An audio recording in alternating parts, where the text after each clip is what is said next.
everyone here knows what IoT is, but just 3 years ago, about 87% of all consumers didn't know what that term is, but now it pervades every aspect of everyday life.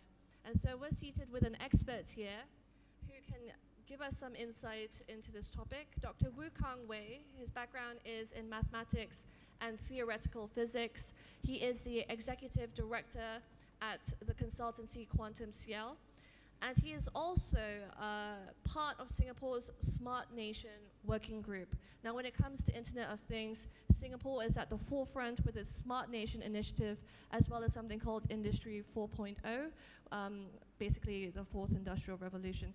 So let's get started and talk about what the state of play is with IoT today, since how it's advanced over the last couple of years.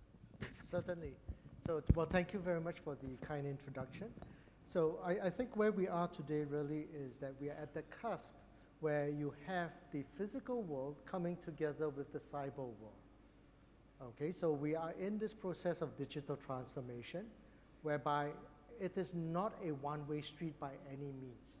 Okay, when I say that, we have already heard since earlier today how some of the activities that is from the physical world actually get, in some sense, transformed into that digital world and then put onto the blockchain and so forth. Okay, but then I think constantly we get a reminder that sometimes the reverse is also true. Okay, how we see that is that quite recently I read a news article describing a situation where somebody was actually robbed at gunpoint of his bitcoins. Okay? So in which case, I think when things become valuable, it will attract all kinds of different activities. So when we look at security, certainly at a city level or at a national level, we want to be sure that all of these different avenues are actually equally protected. So I think we are still, some ways off. We are trying our best to do whatever we can, but I think in time to come, we will be able to say that we are successful in this venture. So just building on that, some of the interesting initiatives to do with the Smart Nation project here in Singapore has to do with its plans to have Wi-Fi connections across the entire island. Another is to have a very advanced driverless system, which, if you remember, Singapore was actually the first in the world to launch driverless cars onto public roads, ahead of Uber, ahead of Google in the States. They did it in conjunction with a company called Autonomy, and it's being tested out on a very small section of Singapore at the moment. But in the development of these type of projects, what, with the Internet of Things on an island-wide scale, what are some of the biggest challenges that you're coming across? Okay, so I will touch on the challenges. So it is not a dearth of standards that is actually impeding some of these activities. It is actually the prevalence of many different standards that may or may not work together. So I think the selection of, observing some of these standards in order to establish that lowest common denominator becomes a very important activity. So moving forward, I think people cannot address security without having the ability to interwork with each other at the system level, and at a high level, at the systems of systems level. I think that becomes a very, very important consideration. So we'll get to standards and regulation in a second, but a very interesting aspect as well has to do with the idea of convergence between the Internet of Things, blockchain, artificial intelligence, and robotics. You call that the Triad. So tell us more about this convergence. Yes, I think in this, basically you can take some simple example. I think earlier on some of the speakers had mentioned about driverless car, right?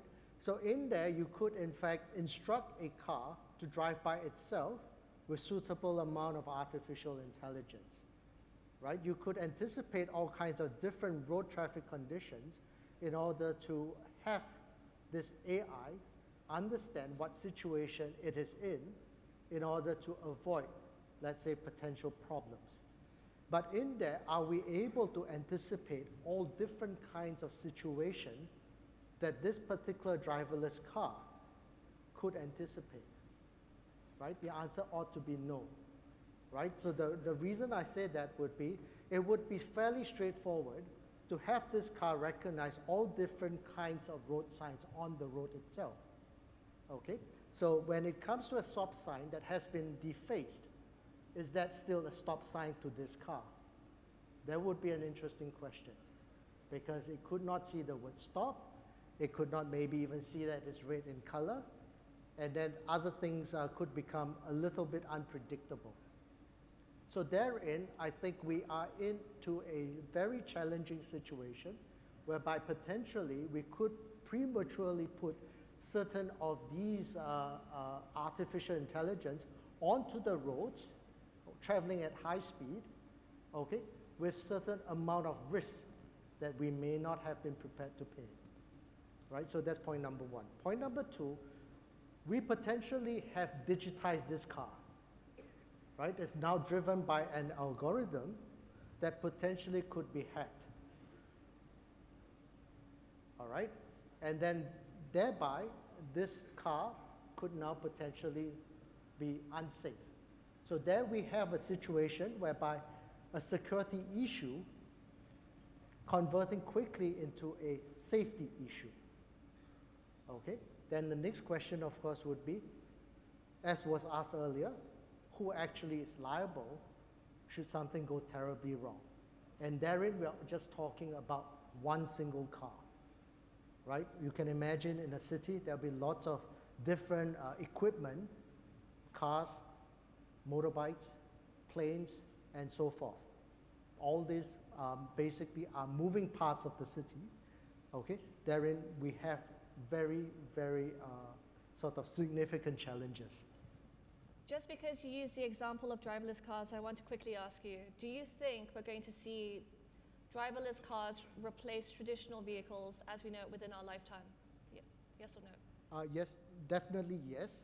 In fact, I think at least in the context of Singapore, they are going to come online very soon, all right? Then I would say it would be prudent, for example, to test bed some of these capabilities on the public road, but maybe within a more controlled environment.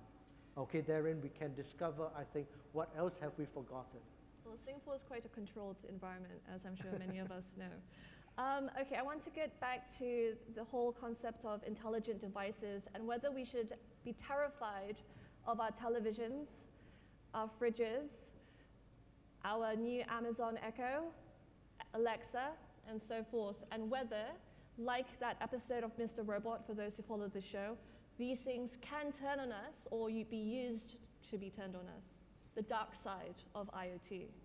Right. I think as history has taught us well, I think whatever good that we can think of coming out of a new invention, there could potentially be a dark side. So too with IoT, for example. So in some sense, I think the danger is that sometimes designer of some of these IoT devices are not fully aware of how, in what other ways could that same device be used for. So I think it was mentioned, let's say you have a smart TV, and that smart TV is quite common to have a camera on that smart TV. And if, let's say, this TV has been hacked, you wouldn't know exactly who else is watching you, okay, in your living room, and so forth, all right? So therein is another security issue that needs to be addressed, right? So another example would be that it is also very common for us to own these fitness devices that we wear on our wrist, right? So we take it for jogging, we do our exercises with it, all right? So some of the potential hacks would be that because these devices are so capable, they would have a GPS receiver, they have accelerometers to know exactly what you're doing with your arm, okay? If, let's say, that data that is meant to be communicated to your smartphone, let's say through a Bluetooth connection or something like that, okay? And that connection was hacked, okay? So it actually went to the hackers. And you wouldn't want that, especially when you're at the ATM machine trying to key in your PIN number. Okay, so that potentially could be a doorway, okay, to all your funds. right? So that's another example. A more recent example would be, you take that same device, you go jogging. So for most people, where you jog is not that big a deal, all right? But if this data was made available, and then it becomes part of what's available in the public domain, okay? So people could, after the fact, okay, do some recalculation, correlate where you have jogged, and if you happen to be a military personnel jogging in your military camp, that becomes a big issue. Okay, if you look up Google Maps, most of the military camps around the world, they have been wiped out. Okay, so what this set of data effectively does is to basically correlate what was not there before, right? So this correlation sometimes can become dangerous, and certainly it wasn't the design intent of some of these devices. And I'm going to quickly take that onto a macro level. So Kellyanne Conway, who's the advisor to President Trump, had mentioned during this big scandal that Trump believed that he was put under surveillance by his predecessor. And she mentioned the microwave can be used for spying. Actually, you can't use microwaves for spying just yet, but you can use millions and billions of electronic devices together, and it can actually become something of a weapon. It can be weaponized. And we saw that with the Mirai attack. Anyone familiar with Minecraft, that game? Okay, so Minecraft, we had 3 teenagers basically trying to gain an advantage in Minecraft, and they caused one of the biggest meltdowns in terms of cybersecurity. They pretty much broke the internet. So it wasn't really Kim Kardashian, it was 3 teenagers from Rutgers University, your alma mater. So on a national level, what are the type of things governments are doing now to target this Internet of Things threat? So at the threat level, I think one of the critical things would be that data sharing needs to be considered properly. So certain sets of data could go well together and they cause no particular harm. Okay, but then certain other sets of data, if they're not properly segregated, when they are put together, could cause a lot of damage. Okay, I'll just give you an example.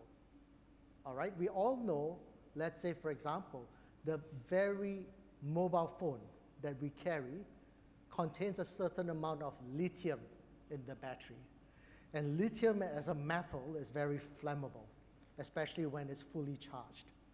Okay, so would it actually be surprising that I could actually weaponize this? Okay, that in fact, if I were to hack your mobile phone and be able to cause the mechanism that prevents overcharging of the battery, okay, I stop that. All right, so your battery at some point would overcharge. When the software itself detects that, yeah, I'm charging now, okay, you allow that to overcharge. Okay, so what's going to happen? So we read on a daily basis that batteries explode. Okay, so in this case, you could actually time it. Wow. Okay, so it is a scary thought, and we are just talking about batteries. I think we're close to time, so maybe we can open up some questions. Yeah. What kind of idea I just get? Will be there kind of AI managing multiple devices, or each device will have their own AI feelings, intuitions, and rights? So your intent is to actually stop some of these attacks by AI? Not about spying, I'm about different devices, different things connected and talking via internet. Yep. Yep. Will each device have its own brain and decide how to interact with other devices? Or there will be a centralized AI which will decide which of device to use at the moment? Okay. Or there will be a kind of civilization of multiple species of fridges with different characters, of phones, which will have their own thoughts and perhaps feelings artificially. Yeah. Can machines have souls? If they have AI, why not? Their AI has pretty similar structure to our brains. I'm not sure consciousness equates to a soul, though. Tricky question. This we use when we kill cows to eat them. Well, I'll answer the question whether the consciousness equals to a soul, but only at beer time, right? But going back to your original question, okay, is it technically possible? I would certainly think it is, but not anytime soon. So the reason I say that is this, okay? Let's strip away all the other complications. Just talk about what it would mean to make a machine conscious, okay? So if we take, let's say, the collective knowledge of, say, Google, okay, and say how much space does it occupy currently? So we are talking about possibly several data centers that Google owns, okay? So the technical challenge really will be to shrink whatever you have in those data centers down to the size of maybe a pea, okay? So in order to do that, I think we will need quite many years more, all right? So that's point number one. So point number two, can we basically sidestep this problem, okay, by arranging different devices being capable of different things so that our cameras would be the eyes, okay, our microphones will be the ears, and so forth, so that different elements will provide input, sensory input into this collective consciousness that could be operating at the cloud level. Okay, in principle, I would say yes, okay, but then you will still have the business of having to sieve through massive amounts of data, still. Yeah, thanks a lot, thanks a lot. So let's get some vitalizing questions and perhaps ideas. I have a feeling that sometime in the future there will be a rebellion and strikes of refrigerators, arguing with some people that yes, we are smart, but we also have a soul, and you use this soul to kind of violate our rights. Cows do not also have soul, but they're not smart enough to cooperate to protect their rights. Yeah? Maybe I'm half joking.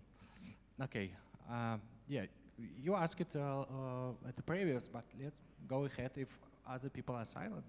Yeah? Go ahead. Not silent. Yes. Just a quick one in regards to, you mentioned some of the advisors right now to Trump. Bear in mind that these advisors, for example, the FBI, several years ago were hacked into by a 15-year-old. Why are we appointing these kinds of people to run the cybersecurity defense strategy of the United States? I'd like to know your thoughts on the maturity here from government and the actual knowledge of how hackers work, that there is such a big divide in the expertise that we're seeing from governments and actually hackers that, to use one of a better word, we're effed. Well, I certainly don't want to speak on behalf of any government, okay? Some governments, I think, are trying their best to understand what the real problem is. Some are better at this than others, okay? So in fact, certain governments have already started some program in which they would invite hackers to come on board to do what we call penetration testing, right? So have them penetrate the system and make it even more secure. So that has happened. But on the other hand, I think the hackers themselves do not follow a regimented program, right? So they will go by and large according to how they feel at that point in time, okay? If they succeed, that's good, it's payday. If they do not, that's also okay, all right? But however, if you want to run a national level cybersecurity program, you cannot allow that to happen, right? It has got to be more organized, it has got to be more holistic in that sense. Okay, so maybe the solution in the interim might be that you have best of both worlds, that you need to invite participation so that you get their input and understand what the state of art is in the hacking business, for example. Yeah, maybe one or two more insights so you can say something vitalizing, which could be not only a question, it could be your kind of idea or statement. Okay, I see this one. And also somebody said something making everybody laughing here. I would like to hear this joke. Because jokes is something which connect kind of accidentally making insightful connections. That's trigger laugh, I think. Okay, you have. Yes, I'd like to go back to the example you used earlier about the cars, the self-driving cars, and if there was a stop sign that was not legible to the car and how that could create a danger. Don't you think that with the technology coming and the AI coming, that would push the responsibility from the individual car into the collective information, sort of like a specialized Google Maps that would let the car know that there is a stop there or not, as opposed to the individual car needing to read the signs? I think it could evolve in that way, meaning that besides that stop sign, there could be markings on the road that would signal to the AI to make a stop at that point. Okay, so that depending on which country you're driving in, it could be a rolling stop or it could be a complete halt, depending on what the actual road practices are. Right. Right? Okay, now the next question would be, we could in fact provide inputs into the collective. Right. Okay, we have seen examples of that where people collected GPS waypoints, okay, and then send it to the cloud, and then that information is shared by everybody. Okay, then the next issue would be, how reliable is this information? And then if we were to depend on it for our own safety, should we actually do it? Oh, I hear that this was an answer to a question. What if hackers broke system which manage cars? The answer is that each car should have its own AI, and we will store decisions of this AI on blockchain, and then in case of accident, we will bring this car to a court, judge it, and penalize this car for accident. Okay, well, So decentralized AI, and each AI has a kind of its responsibility. Right? I think that reality that you have just described may really happen in the near future, except for the part that you take the car to prison.